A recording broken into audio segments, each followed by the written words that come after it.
क्या आपके मन में भी कभी ऐसे सवाल आए हैं कि लोग इतना जज क्यों करते हैं, या फिर मान लीजिए कभी हमने ही किसी को ज़्यादा जज कर दिया हो, तो ये क्वेश्चन आता होगा ना कि क्यों इतना जज करते हैं। तो चलिए आज साइकोलॉजी की मदद से समझते हैं इस सवाल का जवाब, साथ में सीखते हैं। तो थोड़ा थोड़ा समझेंगे, ऐसा नहीं है कि एक बार में सब कुछ समझ आ जाएगा मुझे या आपको, इसलिए थोड़ा थोड़ा डीप में जाएंगे और समझेंगे। कभी कभी नोटिस किया है आपने कि लोग बिना पूरी स्टोरी जाने कितनी जल्दी जज कर देते हैं। आप क्या पहनते हो, कैसे बोलते हो, किससे बात करते हो, हर चीज़ पर एक ओपिनियन लोगों का रेडी होता है। और कभी कभी उनके वर्ड्स डायरेक्टली हर्ट नहीं करते, लेकिन उनका सोचने का तरीका डिस्टर्ब करता है। फिर सवाल आता है वही सही जहाँ से हमने शुरुआत की थी कि लोग इतना जज क्यों करते हैं, ये जजमेंट क्यों ही होता है। क्या लोग बुरे होते हैं? क्या हम बुरे हैं? जज हम भी कभी कभार कर देते हैं। तो जवाब साइकोलॉजी के अनुसार नहीं है। यहाँ पर मेरे कोई पर्सनल ओपिनियंस नहीं दिए जा रहे, all are packed by psychology data और इन्फॉर्मेशन। तो ज़्यादातर लोग बस ऐसा सोचते हैं कि चीज़ों को क्विकली समझ लें शॉर्टकट्स यूज़ करके, और उन्हीं शॉर्टकट्स को कहते हैं जजमेंट। सोचिए, अगर आप हर इंसान को डीपली समझने लगे तो ऑब्वियसली बहुत ज़्यादा एनर्जी लगेगी, बहुत ज़्यादा माइंड यूज़ होगा उस इंसान को डीपली समझने में। इसलिए हमारा ब्रेन डिसाइड करता है कि जो हमारे आउटर सरफेस पर दिख रहा है हम वही सच मान लें और इस शॉर्टकट को अपनाकर अपना काम आसान कर लें।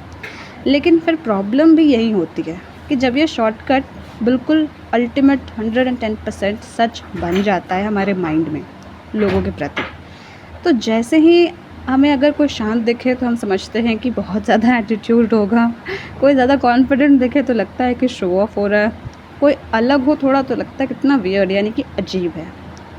फिर हम लोग अपने माइंड में ही स्टोरी क्रिएट करते हैं। हमारी माइंड की एक आदत है कि कोई भी सिचुएशन हो, कोई भी सिनेरियो हो, कोई भी थॉट हो, हम बिना पूरी स्टोरी जाने, भाई पूरी स्टोरी जानने में, डीपली समझने में तो ऑब्वियसली ज़्यादा एनर्जी लगेगी, तो माइंड शॉर्टकट यूज़ करेगा और स्टोरीज़ बनाएगा जो कि हमारे फेवर में होगी, ना कि सामने वाले के फेवर में। और एक और रीज़न है कि लोग जज क्यों करते हैं, क्योंकि ह्यूमन नेचर है कि कंट्रोल करना सामने वाले को। ये मैं नहीं कह रही हूँ, ये साइकोलॉजिकल रीज़न है जो हम साथ में सीख रहे हैं। मैं बोल रही हूँ और आप सुन रहे हैं, तो हम दोनों साथ में सीख रहे हैं उस प्रोसेस में। तो जब भी हम किसी को लेबल कर देते हैं ना, तो हमें लगता है कि हम उस इंसान को पूरी तरह से समझ गए हैं। और जब भी हम किसी को पूरी तरह से समझ गए हैं तो फिर कोई चीज़ हमारे लिए अननोन नहीं होती है, और अननोन चीज़ें ही तो हमारे माइंड को अनकंफर्टेबल लगती है।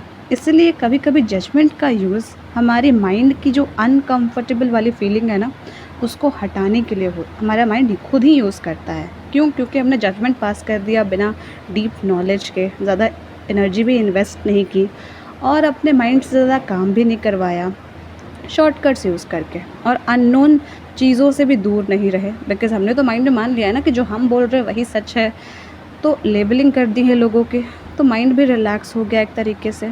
तो बस जजमेंट पास कर देना है, तो जजमेंट पास करने के यही रीज़न्स हैं। तो इसलिए शायद हम साथ मिलकर अपना माइंड सेट थोड़ा डेवलप कर सकते हैं और ये कोशिश अडेप्ट कर सकते हैं कि अगली बार अगर हमें कोई जजमेंट कोई भी पास करे, तो मन में बस इस बात को अपने रिपीट करना है कि उस इंसान को हमारे बारे में पूरी बातें नहीं पता हैं, जो सामने से विजिबल है बस वही दिख रहा है और उससे ही वो अपना शॉर्टकट अपना रहा है।